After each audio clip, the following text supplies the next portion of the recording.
Hello, welcome to the latest printed press. I'm Aysen Djemal, bringing you the news from the UK and the world. Our first headline for tonight is about the inquiry into whether Donald Trump should be impeached over his Ukraine links is open to the public for the first time today. The key points that were explained is that top diplomats give evidence about Mr. Trump's alleged links to Ukraine. United States has a regular and irregular foreign policy channel with Ukraine. And our second headline is about the general election update. Boris Johnson says voters face historic choices in his May 1st keynote speech of general election campaign.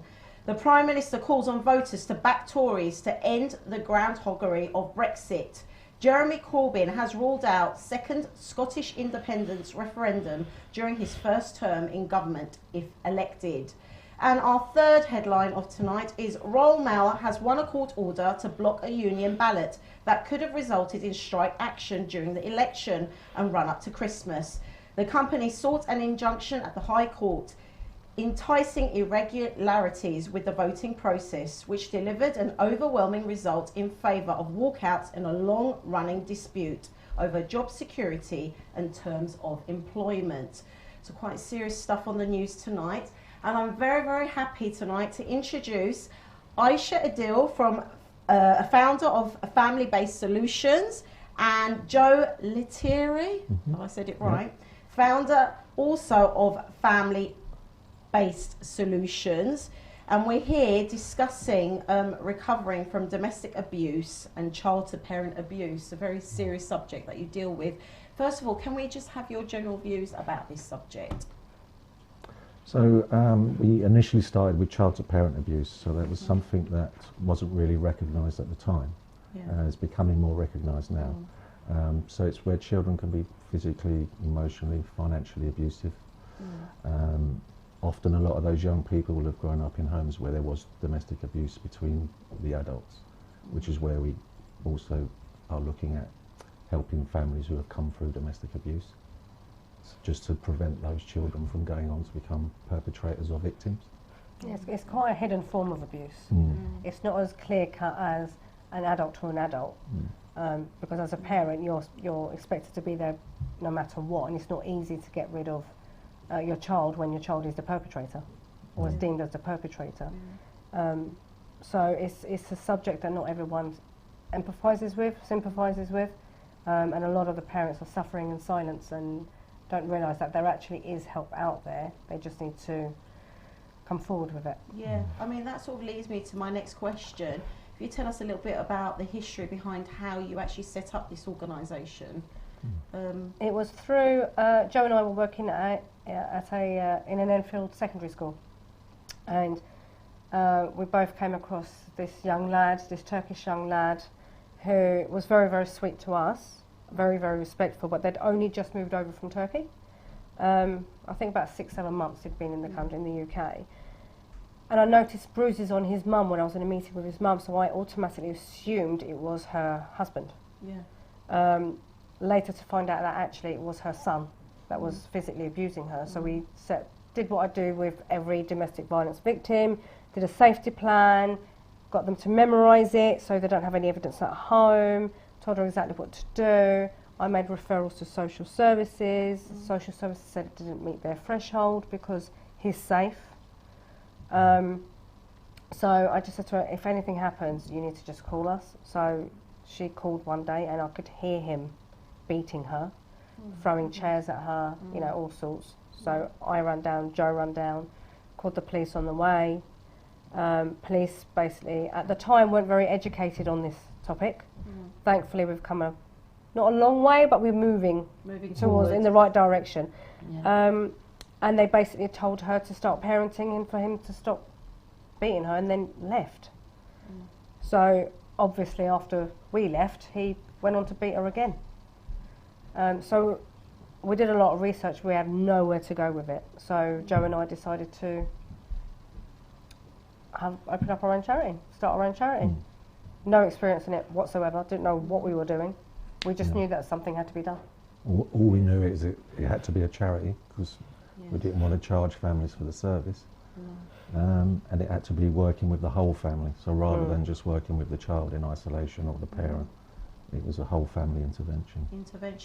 And can you tell us about how you do help families? How does it work?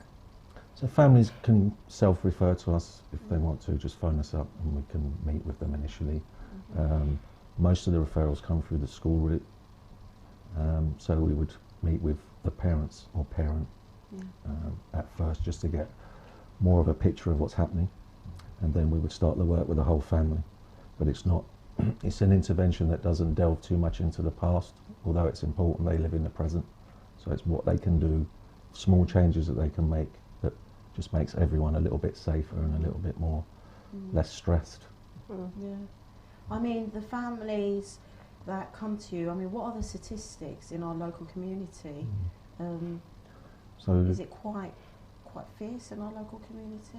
Yeah, in Enfield last year we got 193 families, so about 600-700 individuals, because it's the whole family, and that was double what we did the year before. So it's increasing year on year. Year on year. Do you know what the causes are, do you think, why it is increasing? I think it's increasing because more people are coming forward. So when we first started out, I think there was only 2 or 3 services that worked with child-to-parent abuse, but even then, with the other services, there had to be something else attached, like drug and alcohol misuse or part of youth offending service. So our one was really the only one that's the preventative. There are more services out now, but in 2012, there wasn't. But I think people are coming forward now. It's a bit like domestic violence. Yes. If you look at the statistics 20 years ago and look at them now, it's, you know, there's a huge leap, but it's probably because people are coming forward with it. Yeah, rather than suffering in silence, because back then you wouldn't say anything because it might bring shame on the family, or this is my role, or, you know, he didn't mean it, or whatever it might be. And culturally that differs as well. But the same thing just happens now. It's just that more people are coming forward, so we're able to now add it to our stats, which is a good thing because it highlights that actually it does happen. You know, I'm sorry it's happening, but it does happen. But domestic abuse is a massive factor to it. Children witnessing domestic abuse is, what is it, 78%? 76% of your referrals have witnessed domestic abuse. So they're mimicking what they've seen. Yeah, and obviously when a father or a mother has been asked to leave the home, the child's lost a parent. Even though they have also witnessed a domestic abuse, they've lost a parent. Yes. But because the mum or the dad that's still in the family home is recovering from the domestic abuse relationship, the child almost loses 2 parents because they're trying to recover. They're trying to hold the family together.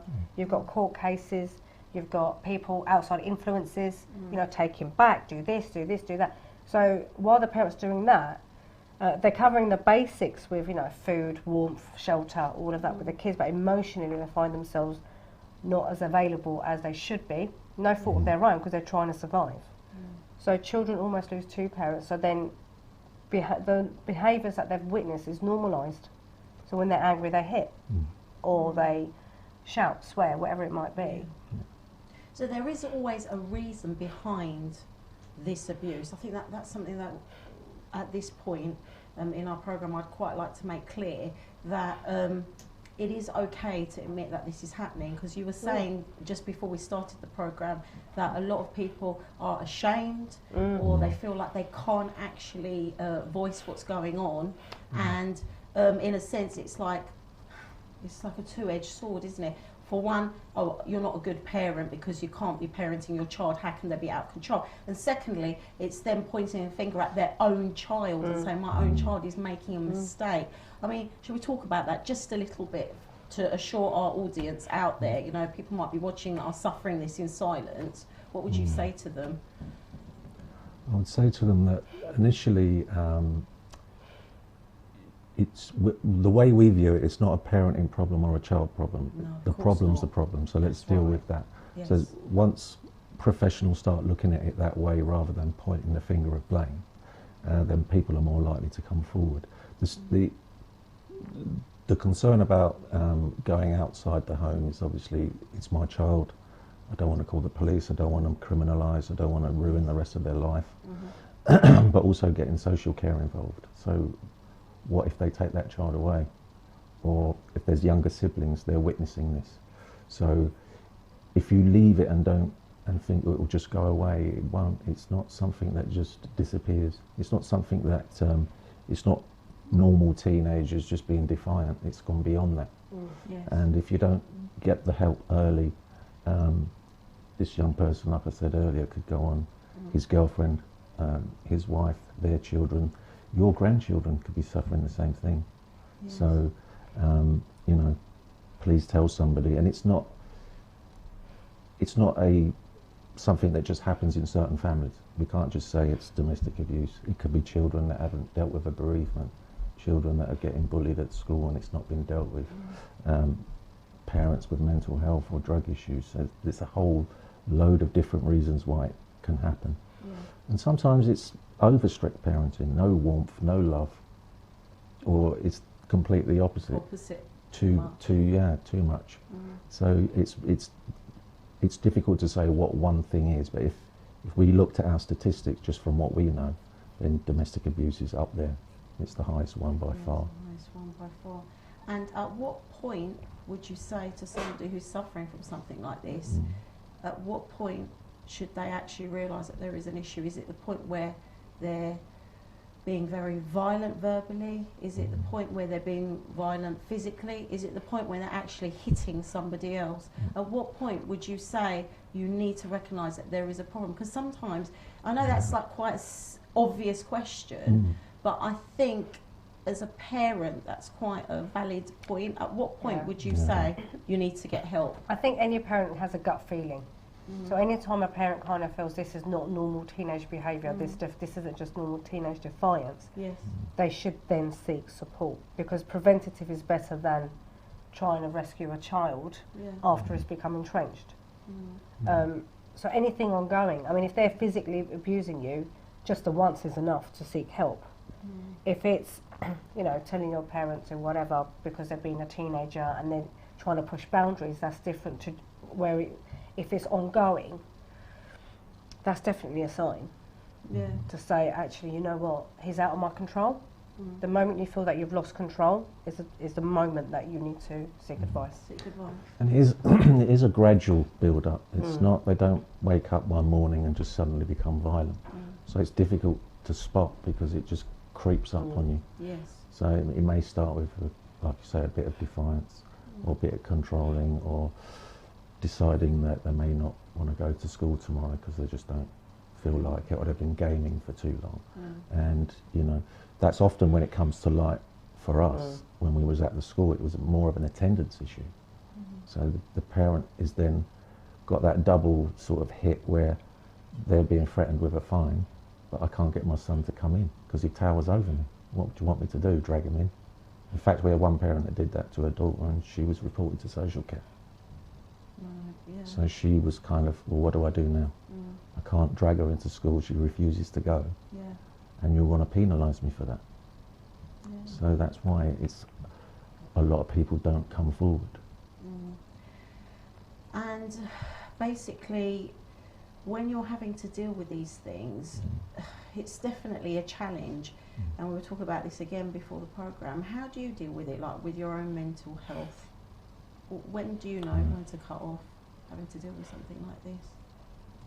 Do you know, we get asked that quite a lot. And we always go, I think it's so important to be open and honest with your colleagues. I think where we're quite close, we do have those open discussions, and you know, sometimes I might say, you know what, I'm not coming in tomorrow, I'm just going to take a day off and just chill out. But that doesn't really happen that often because we're very solution focused when we are working. We don't feel drained. I mean, we work very long hours because a lot of our clients are working parents, but it's very solution focused. We don't sit there and listen to problems all the time. It's about moving families on. Therefore, they all leave with a smile on their face. Therefore, we're still smiling. So it's not as bad. I mean, in some cases, there has been times where, you know, I will offload on Joe will offload on me, we'll sit down and have a discussion. But I really think it is important that someone have almost like a buddy at work to have these discussions with, and this person has to be very open and honest and tell it how it is. That's really important, rather than just listening. give advice. I mean, I think that's important, isn't it? You've hit on a very key point there, to talk about it, not to stay in silence. And this is for the families that will refer to you or refer themselves, and also for yourselves as well, for your own mental health, is to actually speak and to discuss. I think that seems to be an underlying theme that is constantly there, is to actually speak out. And the way we work is it's less stressful on us and less stressful on the families, because they don't have to repeat, because they may have been into 7 different agencies and repeating the same thing over and over again. We just want to know what they want instead of the problem, and we start with that. So you start with an outcome straight away, so you're not really hearing years and years of stuff that's in the past. Because when we were problem focused, you just got people blaming each other. It's your fault, it's dad's fault, it's mom's fault, and it never really got you anywhere. If you only come to us to offload, but there's no end game, where how do we know when the intervention ends? You could just be coming for months. It does them no good. They may feel better for a little bit, but it doesn't really solve any problems.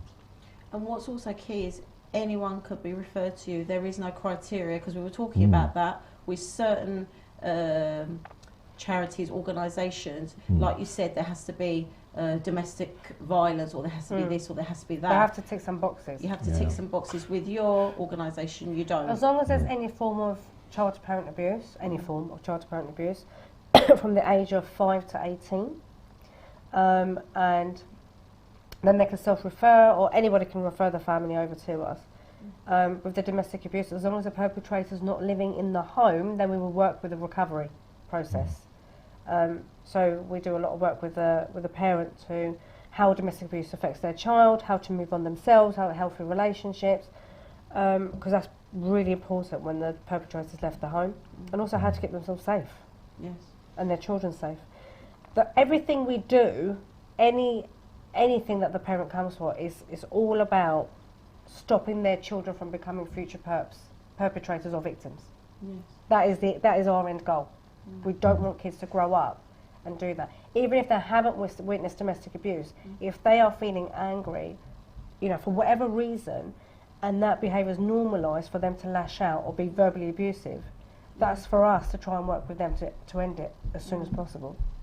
So they can reach their full potential and live, like a healthy lifestyle, and to prevent them from developing mental health issues. And some of our kids that are sent over to us, or referred over to us, have, ASD, autism, ADHD, whatever it might be. It's just working out how to communicate, and that's the key.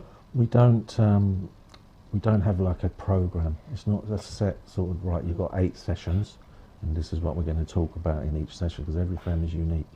It's almost like trying to force fit a family into a program, and it just may not be helpful to them.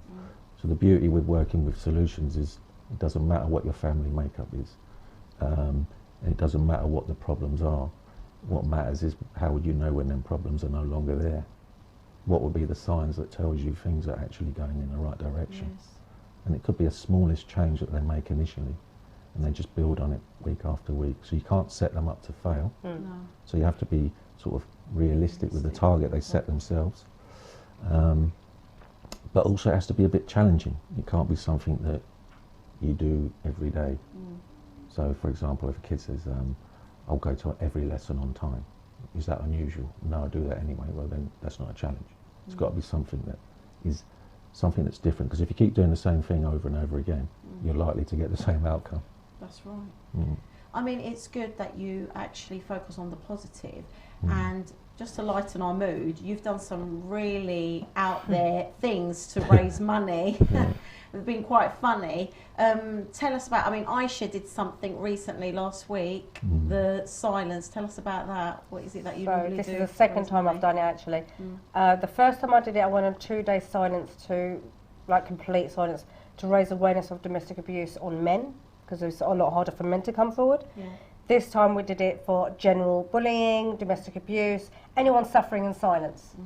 And I can tell you it's very difficult. And it was worse this time round than it was the first time.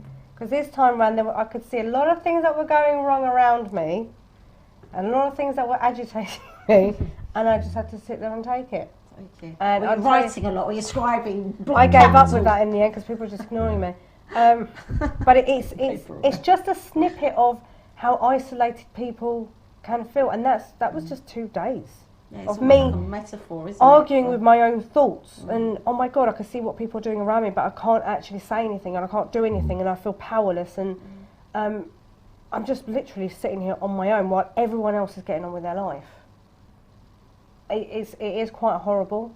And at day 2, I was very grumpy. I was very grumpy. But you raised money for a very good We cause. raised money, yes we did. You're going to do it again next year? Yeah. 4 days. 4 days. They want me to do 4 days. 4 days, wow. That's a challenge.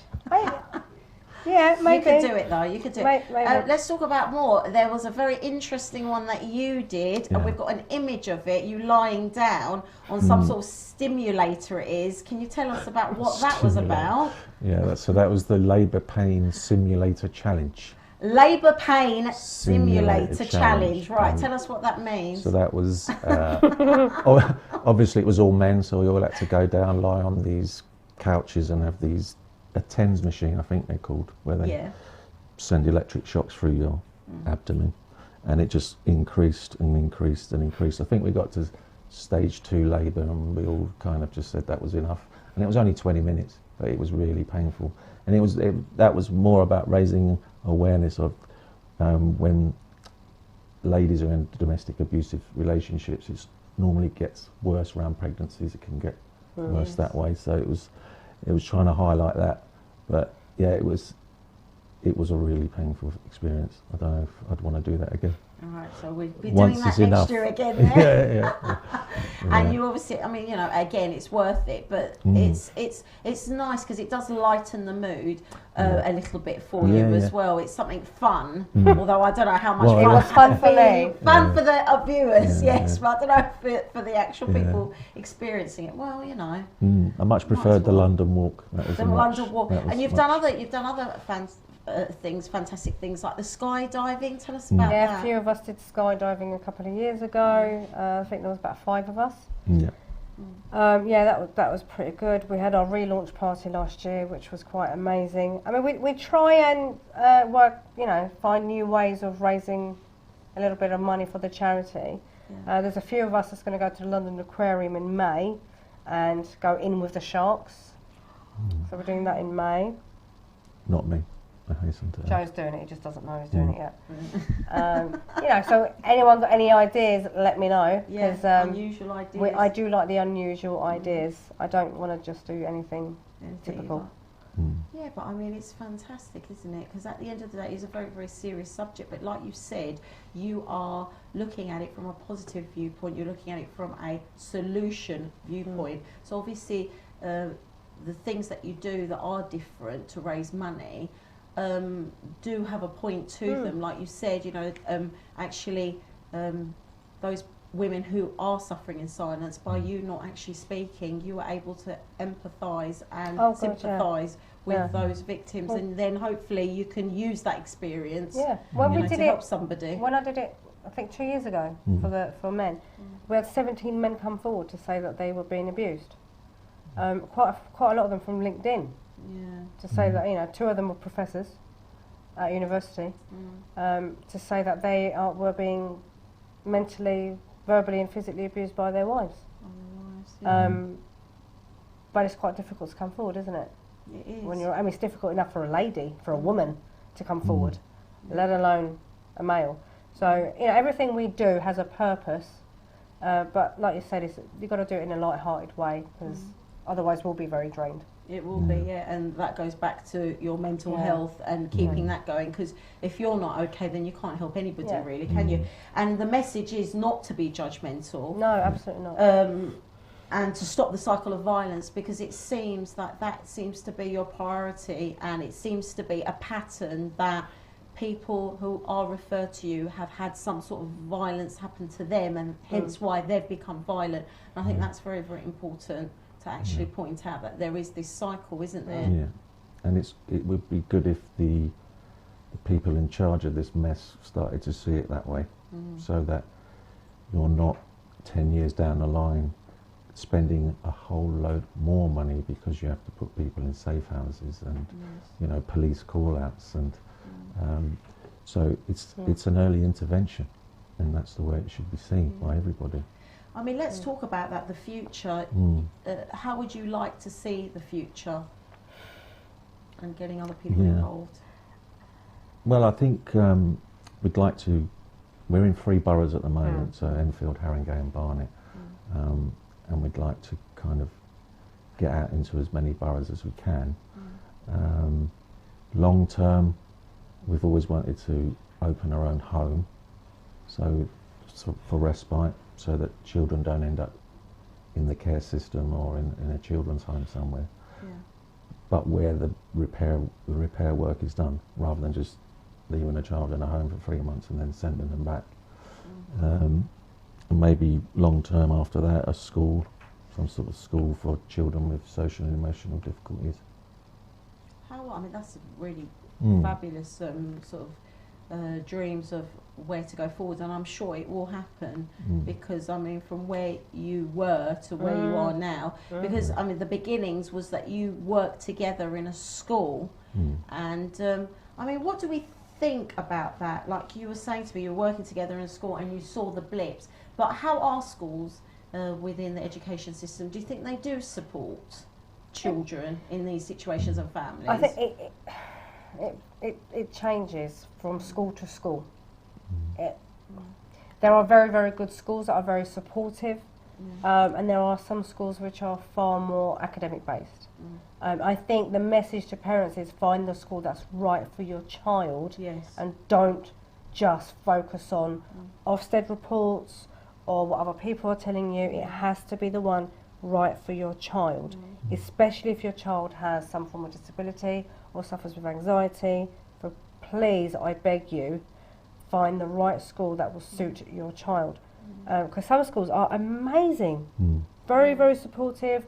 They communicate very well with us, they take on board everything that we advise them, and vice versa. You know, it all goes really well. And there are some schools that aren't so much, for various reasons. I mean, sadly, when the government cut the education budget, it's the support staff that go first. Yeah, they're the first ones. Do you know what I mean? The ones that can put an arm around a kid and say, "You look a bit sad today. You okay?" That's not happening, and kids are being permanently excluded more, and it all adds to the pressures. So schools are fighting with a shrinking budget. But when you get teams around a family and they're all working in unison and working together, you get really good outcomes.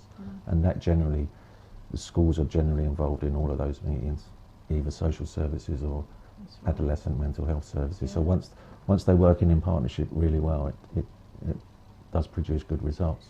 I mean, we're actually in our last 5 minutes, so we definitely need to get you to come back again, because this issue is massive, and you're doing some very worthwhile things for the community, and it's so great that you two had that discussion back whenever it was in school and said, let's do something about this. It's absolutely amazing. But you told me quite a startling statistic. You said that the second highest group that suffer with this particular issue is the Turkish-speaking communities.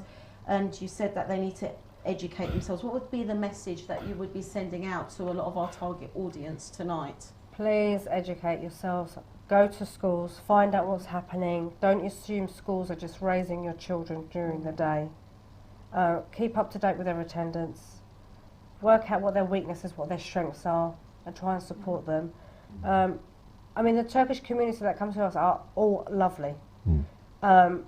Most are quite uneducated because they are cooking, cleaning, looking after the kids, getting on with their work, whatever they're doing, and actually they're missing the basics. And that could be language barrier. That could be because of the language barrier. However, it's up to the parents to educate themselves. And actually, you're in this country, you need to keep up with it, because this is why we're losing kids. Because now there's culture clashes, major culture clashes. And they do, once they come to our service, they do stay. You know, and they're lovely, and they bring us food, and we love that. Oh, bring you food. Yeah, we love that. That's We are quite spoilt like that, I have to admit.